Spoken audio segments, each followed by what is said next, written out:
India गठबंधन से कांग्रेस प्रत्याशी प्रदीप जैन आदित्य ने झांसी ललितपुर लोकसभा सीट से धूमधाम से नामांकन किया। उनके नामांकन जुलूस की शुरुआत शक्तिपीठ काली मंदिर से हुई, जहां से कभी पूर्व प्रधानमंत्री स्वर्गीय इंदिरा गांधी ने पीएम बनने के लिए अनुष्ठान किया था। उनके नामांकन में उमड़े जन सैलाब से गठबंधन दलों के नेताओं के चेहरे खिले नजर आए हैं। नामांकन के बाद मीडिया से रूबरू हुए प्रदीप जैन आदित्य ने कहा कि यह चुनाव संविधान बचाने, अत्याचार व अन्याय के खिलाफ लड़ाई लड़कर आमजन को उनके अधिकार दिलाने का है। प्रदीप जैन ने कहा कि बुंदेलखंड तमाम समस्याओं से जूझ रहा है। सरकार जुमलेबाजी कर विकास का दावा कर रही है। वहीं सपा नेता व पूर्व सांसद डॉक्टर चंद्रपाल सिंह यादव ने कहा कि भाजपा सरकार ने विकास के नाम पर अखिलेश यादव की सरकार में हुए कामों को गिनवाने के अलावा कुछ नहीं किया है। एक सवाल के जवाब में उन्होंने कहा कि जनता बदलाव का मन बना चुकी है। इस बार भाजपा का अहंकार जरूर टूटेगा।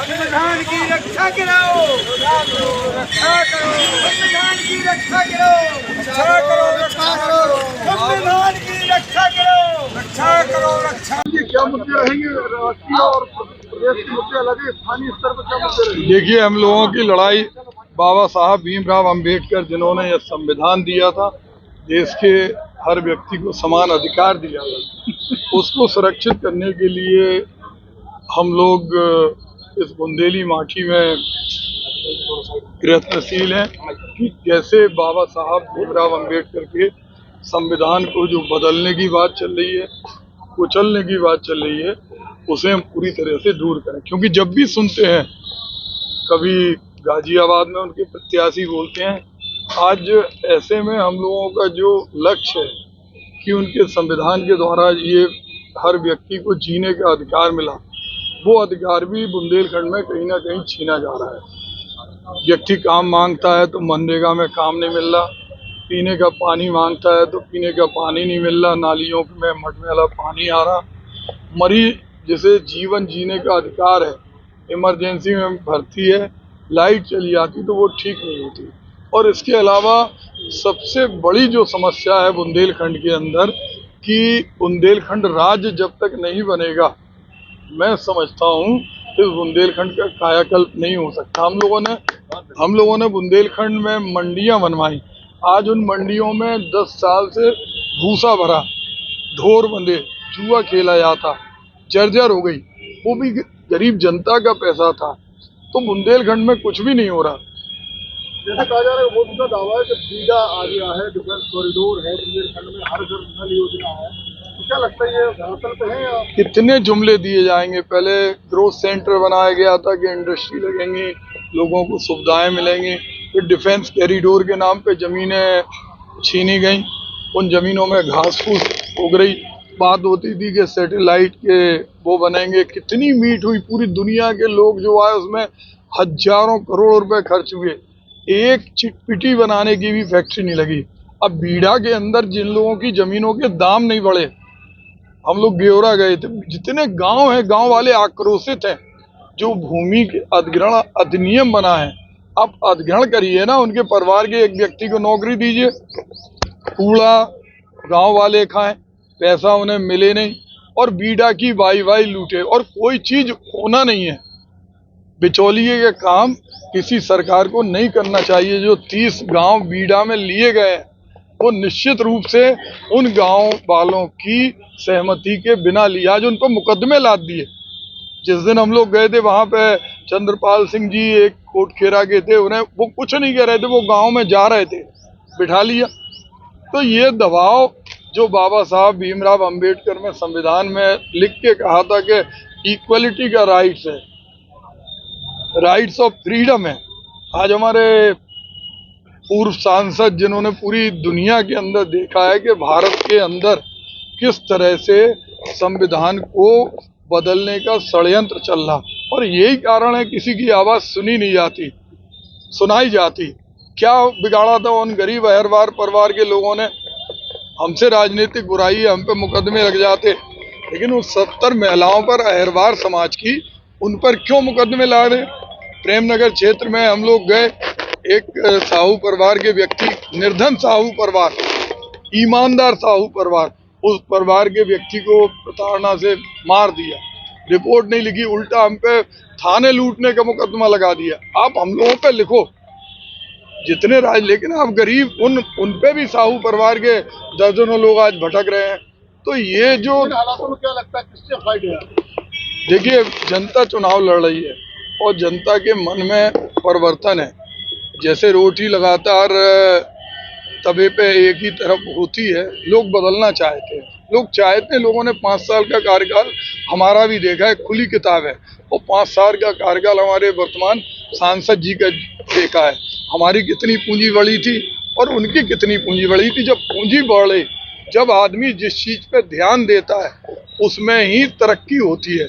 अगर कोई खेलने में ध्यान देता है तो वो अच्छा खिलाड़ी बनता है, कोई उद्योगपति अपने व्यवसाय में ध्यान देता है तो उसकी पैसे में बढ़ोतरी होती है। लेकिन जनता की जेब ढीली हो गई, इतने हजारों की संख्या में लोग बढ़े, किसी के पास भी आय नहीं बढ़ी, क्योंकि कुछ उस पर ध्यान नहीं दिया गया। 2 गांव लिए गोद, 2 गांव, 1767 गांव में 2 गांव गोद लिए। उन गांव में भी कोई सुविधा नहीं। उन गांव के लोग भी कह रहे कि नो एंट्री, आइए मत। अरे तो जब आप प्रधानमंत्री के नाम पे चुनाव लड़ रहे तो प्रधानमंत्री के ऊपर ये सवाल उठ रहा है कि 2 गांव नहीं कर सकते। पहले कभी पहुंच गोद लिया गया, गोद लेते ही क्यों है? गोद लेके उन गांव वालों का अपमान है। झांसी की रानी का नाम बदला गया, सांसद जी खामोश रहे, सरकार खामोश रही। शमशान घाट पे हाउस टैक्स लग गया। कोई भी चीजें ऐसी नहीं है जिन चीजों से कहीं यहाँ की जनता को राहत हो। आज बुंदेलखंड प्रांत पर हम लोगों ने संकल्प लिया है कि हमारी जो लड़ाई है वो जब तक जारी रहेगी, जब तक जो वायदे बुंदेलखंड राज्य बनाने के इन्होंने पूरे नहीं किए उनको हम पूरा करेंगे। के बाद चुनाव लड़ रहा है और तमाम काम आपकी सरकारों ने भी कराए हैं। भाजपा का दावा है कि हमने विकास सबसे ज्यादा किया। आप इस बात को जानते हैं कि पहले तो आपको बता दें कि इंडिया अलायंस के प्रत्याशी भाई प्रदीप जैन जी हैं और हम सब लोग मिलकर के जितने घटक दल हैं, समाजवादी पार्टी या अन्य जो भी दल है, सब पूरी तरीके से भाई प्रदीप जैन जी का पूरा समर्थन कर रहे हैं और पूरी ताकत से समर्थन करेंगे और निश्चित रूप से इन्हें चुनाव जिताएंगे। एक बात।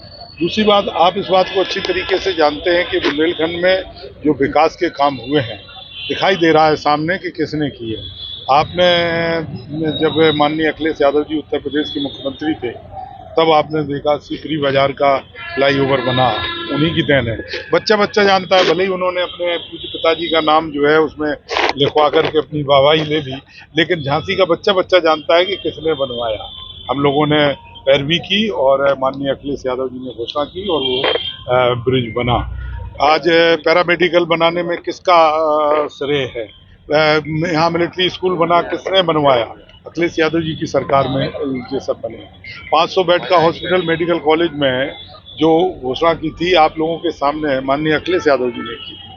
तो हमारा कहने का मतलब बुंदेलखंड के विकास के लिए जो भी काम हुए हैं वो सब जो है धरातल पे दिखाई दे रहे हैं, लोग महसूस कर रहे हैं, उनका लोग लाभ ले रहे हैं। जहाँ तक आपने सवाल उठाया था कि डिफेंस कॉरिडोर, आपने देखा डिफेंस कॉरिडोर की जमीन जो है अधिग्रहण ये कम से कम 10 साल होते जा रहे हैं, लेकिन उसके डिफेंस कॉरिडोर में कहीं कुछ दिखाई नहीं दे रहा। आज तक कोई जो है कोई एक भी कारखाना बनने के नाम पर नहीं कहते, उसमें मिसाइल बनेगी, बड़े बड़े हथियार बनेंगे, लेकिन कहीं कुछ लगता नहीं। दूसरी तरफ आपने जो बीडा का देखा, बीडा हवाई अड्डा, जहाँ चुनाव आता है हवाई अड्डे के लिए लोग घूमने लगते हैं, जो है फीता लगा के हवाई अड्डा बनना, लेकिन हवाई अड्डा कहीं बन नहीं पाता। बीडा में जो जमीन अधिग्रहण की गई किसानों को, ना तो उसका सही मुआवजा दिया गया, ना किसानों को उससे कोई लाभ हुआ। हम तो आज भी मांग कर रहे हैं कि सरकार को ये चाहिए कि जो जमीन उनकी जा रही है शहर के किनारे है, विशेष रूप से जो विकास प्राधिकरण की सीमा के अंदर है, आप समझ लो विकास प्राधिकरण की सीमा के अंदर जो गांव हैं उनको एक बहुत नॉमिनल मुआवजा दिया जा रहा है, और दूसरा उनके परिवार के लोगों को कोई नौकरी देने का सरकार बाधा नहीं कर रही।